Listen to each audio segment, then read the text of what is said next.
प्यारे बच्चों, पिछली क्लास में हमने बात की थी घन संख्या। घन या घन संख्या क्या होती है? किसी भी दी गई संख्या का घन हम कैसे बताते हैं, कैसे निकालते हैं? यानी 3 बार उसका गुणा करते हैं उसी संख्या का, तो उसकी वो घन संख्या निकल आती है। उसके बाद बात की थी हमने कोई भी दी गई संख्या है उसको ये कैसे पता करेंगे कि वो पूर्ण घन संख्या है या नहीं। इसके बारे में विस्तृत हमने कई उदाहरण लिए थे और उसे समझाया था। आज उसी का अगला टॉपिक है घन मूल। इस तरह का शब्द हमने जो है वर्गमूल, जब हम क्लास ली थी तब भी हमने दिखाया था। यहाँ पर हमने वर्गमूल लिखा था, फिर उसको तोड़ के उस शब्द का अर्थ बताया था। मेरा मानना है, हमेशा से मानना रहा है कि सब्जेक्ट कोई भी हो, बस केवल और केवल हमें शब्दों के अर्थ समझने हैं। चाहे वो गणित हो, चाहे वो इंग्लिश हो, चाहे वो हिंदी हो। अगर शब्दों के अर्थ हमारी समझ में आ गए तो समझो वो टॉपिक हमारी समझ में बहुत अच्छे से आ जाएगा। अब यहाँ पर शब्द है घनमूल। अब घनमूल का अर्थ अगर हमने समझ लिया इस तरह से अपने व्यवहारिक परिवेश में, तो उसको जो है समझ में बहुत आसानी होगी हमें जो है। वैसे हमको हर एक चीज जो है रटनी पड़ेगी और अंत तक हम सब कुछ सीख जाएंगे, घनमूल निकालना भी सीख जाएंगे, घनमूल देखना भी सीख जाएंगे, लेकिन हम घनमूल का अर्थ नहीं जाने कि ये होता क्या है। गणितीय संक्रिया पूरी सीख जाएंगे, अच्छे से जो भी हमको सवाल दिया जाएगा उसको हम हल कर देंगे, लेकिन घनमूल वास्तव में है क्या, ये चीज क्या है, इसका कंटेंट क्या है, ये हमारी समझ में तभी आएगा जब इस शब्द का अर्थ हम अच्छे से समझ पाए। और किसी भी चीज का, मेरा मानना स्पष्ट है कि किसी भी चीज का अर्थ अगर नहीं समझ में आ रहा है, शब्द का अर्थ नहीं समझ में आ रहा है, तो उसको तोड़ के देखते हैं। मान लीजिए कोई डिब्बा हमको मिला है कहीं से और वो चीज हम बाहर से देख रहे हैं, तो वो तब तक हमारी समझ में नहीं आएगा कि ये क्या है जब तक उसको हम खोलेंगे नहीं। खोलने का मतलब उस डिब्बे को तोड़ने से, उसको तोड़ के हम देखेंगे उसमें अंदर क्या क्या चीज है, तभी तो हमें समझ में आएगा। इसी तरह से ये शब्द एक जो डिब्बे के समान है, अब इसको हम तोड़ेंगे तभी इसका सही सही अर्थ हम जान सकते हैं। घनमूल शब्द को हमने इस तरह से, अब हालांकि इस तरह से तोड़ना थोड़ा सा व्याकरणीय दृष्टि से सही है या नहीं, थोड़ा सा उसमें शक हो सकता है, लेकिन गणित के लिए इतने से काम चल सकता है, कोई ऐसी बात नहीं है। ये घन और ये मूल। घन का अर्थ देखें अलग, और मूल का अर्थ हमने तभी बताया था जड़। और घन का अर्थ हम क्लास की शुरुआत में ही बता चुके हैं कि घन का मतलब किसी भी संख्या का आपस में 3 बार गुणा करने पर जो संख्या प्राप्त होती है वो उसका घन कहलाती है। तो घन का तो अर्थ घन है, घन की जड़। घन मूल का अर्थ हो गया घन की जड़। जड़ कहाँ होती है? जड़ का क्या मतलब है? जड़ जो है किसी पेड़ की होती है और पेड़ पे वो पूरा, वो जड़ पे जो है वो पूरा पेड़ आधारित होता है, उसी से सब कुछ अपना जो है ग्रहण करता है और उसी से वो विकसित होता है। यानी उसके उसकी नींव में कहना चाहिए, जमीन के अंदर वो चीज होती है जिस पर वो पूरा पेड़ टिका होता है। यही बात प्रत्येक संख्या के लिए, या यूं कहें कि प्रत्येक घन संख्या के लिए है। प्रत्येक घन संख्या किसी एक निश्चित संख्या पर निर्भर होती है, या कहना चाहिए टिकी हुई होती है। बस वही जो है, वही संख्या अगर हमको पता चल जाए तो वो उस संख्या का घनमूल हो जाएगी। ठीक है, इतनी बात तो इसका अर्थ समझने में ही। अब देखते हैं कि ये घनमूल जो है किसी संख्या का ज्ञात कैसे करते हैं। वर्गमूल की तरफ अगर हम जाए तो वहां पर जो है किसी भी संख्या का वर्गमूल ज्ञात करने के लिए 2 विधियां थी, गुणनखंड विधि और भाग विधि। यहाँ घनमूल में जो है भाग विधि का उतना ज्यादा प्रचलन या है नहीं है। केवल गुणनखंड विधि से हम किसी भी संख्या का घनमूल ज्ञात करते हैं। अंतर थोड़ा सा अंतर आएगा, वो उसी स्टेप पर हम बताते चले जाएंगे वर्गमूल वाले प्रोसेस से उसकी तुलना करते हुए। तो एक उदाहरण लेते हैं, कैसे, छोटा सा लेंगे उदाहरण। पहला उदाहरण है, हाँ, उदाहरण 1, 8 का घनमूल ज्ञात कीजिए। अब देखिए ये सवाल है, इसका मतलब इससे ये तो क्लियर है कि 8 एक पूर्ण घन संख्या है और एक पूर्ण घन संख्या का घनमूल हमको ज्ञात करना है। कैसे करते हैं? वही वर्गमूल की तरह से इसमें भी गुणनखंड करते हैं, इस तरह से लिख लेते हैं। काटने की प्रक्रिया वही 2 से शुरू करते हैं, 2 चौकू 8,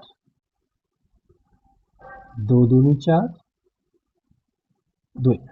यहां पर एक आ गया, हमारा ये काम यहां पर खत्म हो गया। यहां पर लिखते हैं हम 8 के गुणनखंड, 2 गुणा 2 गुणा 2, 3 बार 2 है। अब देखिएगा वर्गमूल में हम क्या करते थे कि 2 के जोड़े बनाया करते थे, लेकिन यहां घनमूल है, और घन की बात जब की थी तब भी हमने बताया था किसी संख्या का आपस में 3 बार गुणा उसका घन कहलाता है। तो इसलिए यहां पर 3 का एक समूह बनाया जाएगा। कितना? 3 का एक समूह बनाया जाएगा। इसको अंग्रेजी में ट्रिपलेट बोलते हैं। क्या बोलते हैं? ट्रिपलेट। अब 8 का घनमूल, और देखिएगा घनमूल का एक जो है गणितीय चिन्ह, यहां पर और समझ लें थोड़ा सा। वर्गमूल का गणितीय चिन्ह क्या होता था, यहां पर तुलना करके बता देता हूं। वर्गमूल का गणितीय चिन्ह ये होता था कि यहां पर 2 लिखा होता था, या तो 2 लिखा होता था या कुछ नहीं लिखा होता था, तो वो वर्गमूल का गणितीय चिन्ह होता था। और जब इस तरह का चिन्ह बनाओ, यहां 3 लिखा हो, तो उसका मतलब होता है कि घनमूल का ये गणितीय चिन्ह है या सांकेतिक चिन्ह। तो यहां पर गणितीय रूप में भी लिख देंगे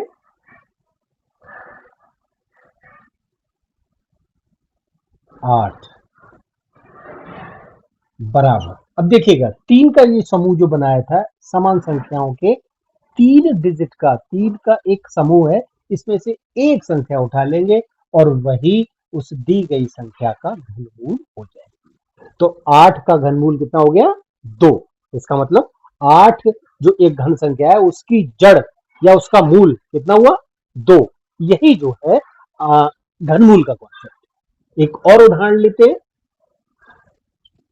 उदाहरणों से ही समझ में आ जाएगा। नंबर 2, 27 का घनमूल ज्ञात कीजिए। चलिए उसी तरह से 27 को इसमें लिखा। अब देखिएगा 27 2 से काटना शुरू करते हैं, लेकिन 2 के पहाड़े में 27 नहीं आता है, तो 3 की तरफ चलेंगे। 3 में 27, 3 तिया 9, 3 1। ठीक है, 27 के गुणनखंड बराबर 3 गुणा 3 गुणा 3। जैसा कि पिछले सवाल में हमने किया था कि समान संख्याओं के 3 के समूह बनाते हैं, ट्रिपलेट बनाते हैं। तो ये 3 का समूह बन गया। तो 27 का घनमूल गणितीय चिन्ह के रूप में लिख देंगे बराबर 3। तो 27 का घनमूल कितना हुआ? 3। इस तरह से किसी भी संख्या का घनमूल निकालने का प्रोसेस है। और उदाहरण लेते हैं, क्लियर करते हुए चलेंगे चीज को।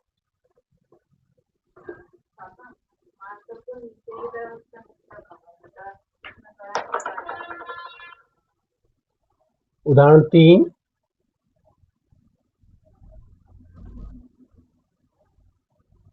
देखते हैं 64।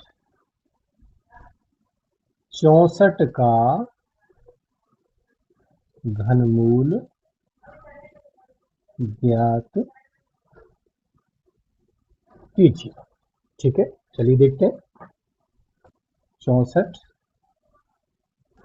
इस 64 को भी उसी तरह से काटेंगे, 2 से कट जाएगा, बाद में 4 है तो 2, ये 32, ये 2 का भाग 32 में लगाएंगे तो या तो 16 का हमको पहाड़ा मालूम हो, 16 दूनी 32, या फिर इस तरह से भाग दे सकते हैं, 2 एकम 2, 3 में से 2 गया, 1 बचा, 1 ने 12 के साथ मिलके 2 के साथ मिलके 12 बना दिया, तो 2 का भाग 12 में 6 भाग। इसी तरह से 2, 8, 4, 2, यहाँ 1 आ गया, काम ये खत्म हुआ हमारा 64 के गुणनखंड। 2 गुणा 2 गुणा 2 गुणा 2 गुणा 2 गुणा 2, 6 थे, 3 और 3 6, 3 3 के समूह बना दिए। 64 का घनमूल, देखिए प्रत्येक समूह में से एक एक संख्या उठा लेंगे। ये जो दो का तीन संख्याओं का समूह था 2 का, तो इसमें से 1 2 उठा लिया और इसमें से 1 2 उठा लिया, दोनों का आपस में गुणा कर दिया, बन गया 4। इसका मतलब 64 का घनमूल है 4। एक और उदाहरण लेते हैं।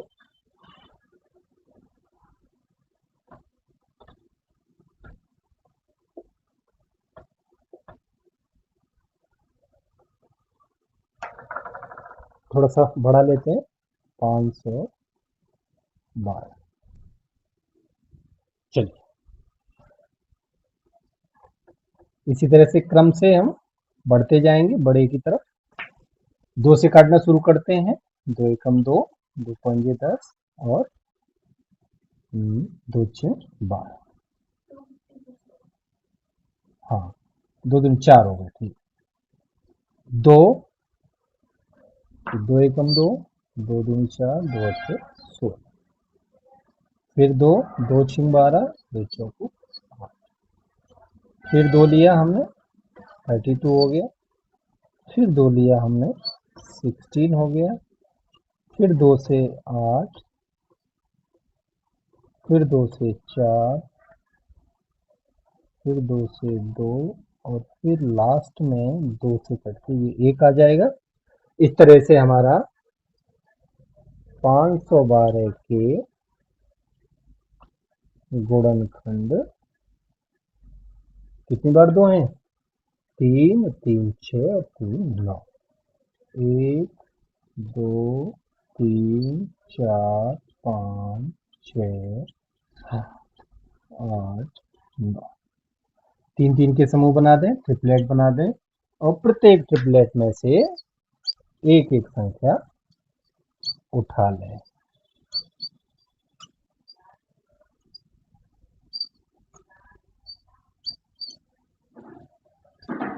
बड़ा सही है। 2 गुणा 2 गुणा 2, तो 2 दूनी 4 दूनी 8, यानी 512। 512 का घनमूल 8 है। ठीक है? इस तरह से ये प्रोसेस है घनमूल किसी भी संख्या का पता करने के लिए। अब थोड़ा सा और उदाहरण लेंगे।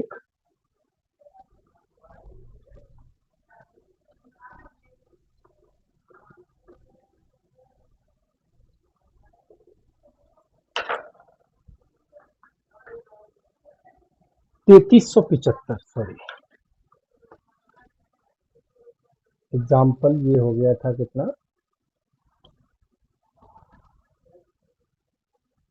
3375 का घनमूल ज्ञात कीजिए। चलिए वही चीज है, ध्यान दीजिएगा। इकाई यानी इकाई की जगह पर 5 आ रहा है, इसका मतलब या तो ये 3 से कट सकता है या फिर ये 5 से कटेगा। दो ही संख्याओं से कटेगा और किसी से नहीं। ठीक है ना? 3, 3 से देखते हैं, 3 एकम 3, 3 एकम 3, 3 दूनी 6 और 3 पंजे 15। ठीक है। फिर एक बार 3 से देखते हैं, 3 तिया 9, 3 सत्ते 21 और 3 पंजे 15। ठीक है। फिर एक बार 3 से, 3 एकम 3, 3 दूनी 6, 15। अब 3 से कटेगा, 3 चौकू 12, नहीं। 4 से कट नहीं सकता, अब ये सीधा सा 5 से, 5 दूनी 10 और ये 5 पंजे 25। 5,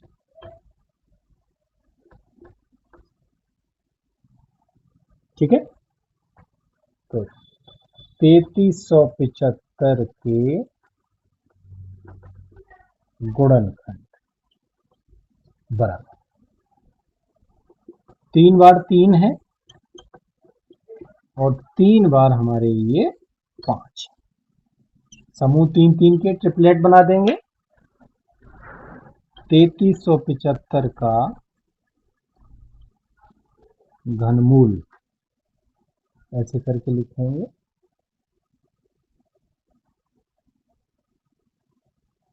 प्रत्येक ट्रिपलेट में से, प्रत्येक समूह में से एक एक संख्या उठा लेंगे और उनका आपस में गुणा कर देंगे। तो 3 पंजे 15। तो 3375 का घनमूल हुआ 15। ठीक है, और चलते हैं, क्लियर करते चलेंगे सब चीज।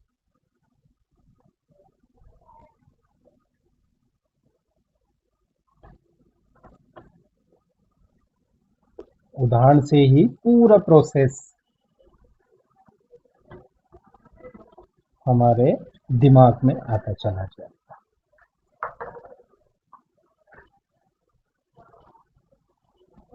13824 का घनमूल ज्ञात कीजिए। चलिए,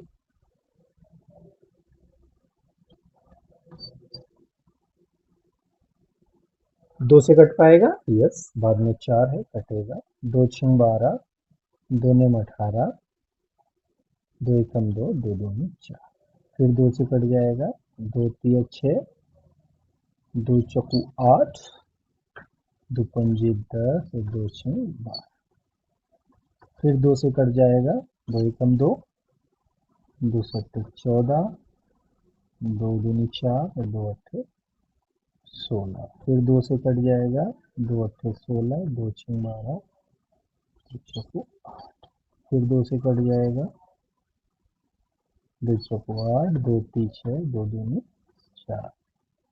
फिर 2 से कटेगा, 2 दूनी 4, 2 एकम 2, 2 छः 12। फिर 2 से कट जाएगा, थोड़ा सा जगह कम रह गई है, कोई बात नहीं। 2 एकम 2, 0, 2 अट्ठे 16। फिर 2 से कटेगा, 2 पंजे 10 और 2 चौको 8। चलिए इसको यहाँ लिख लेते हैं, 54 को 2 से फिर कट जाएगा, 27। अब ये 2 से नहीं कटेगा, अब ये 3 से कटे। 3 नहीं 27, 3 तिया 9, 3 यहाँ 1 आ गया, हमारा काम खत्म हुआ। 13824 के गुणनखंड 1 2 3 4 5 6 7 8 9। 1 2 3 4 5 6 7 8 9 और 3 बार 3 है, 1 2 3। चलिए 3 3 के समूह ट्रिपलेट बना लेते हैं। ये घनमूल में भाई प्रत्येक ट्रिपलेट में से या प्रत्येक 3 के समूह में से एक संख्या उठा लेते हैं और उनका आपस में गुणा कर देते हैं। 13824, ये 2, ये 2, ये 2 और ये 3। इसमें से ये 2 उठा लिया, इसमें से ये 2 उठा लिया, इसमें से ये 2 उठा लिया, इसमें से ये 3 उठा लिया। 2 दूनी 4, दूनी 8 और 8 तिया 24। तो 13824 का जो घनमूल है वो 24 होगा। ठीक है, अब इसी प्रोसेस से घर से जो है 3 सवाल आप अपनी नोटबुक पे करेंगे, उनका अभ्यास करेंगे, और कोई दिक्कत आती है तो कमेंट सेक्शन में उसको पूछ सकते हैं हमसे।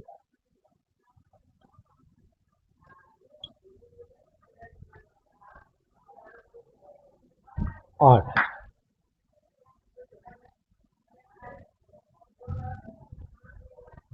चलिए अलग अलग लिख देते हैं। 8000 का घनमूल ज्ञात कीजिए। नंबर 2, 10,648 का घनमूल ज्ञात कीजिए। नंबर 3, 74,088 का घनमूल ज्ञात कीजिए।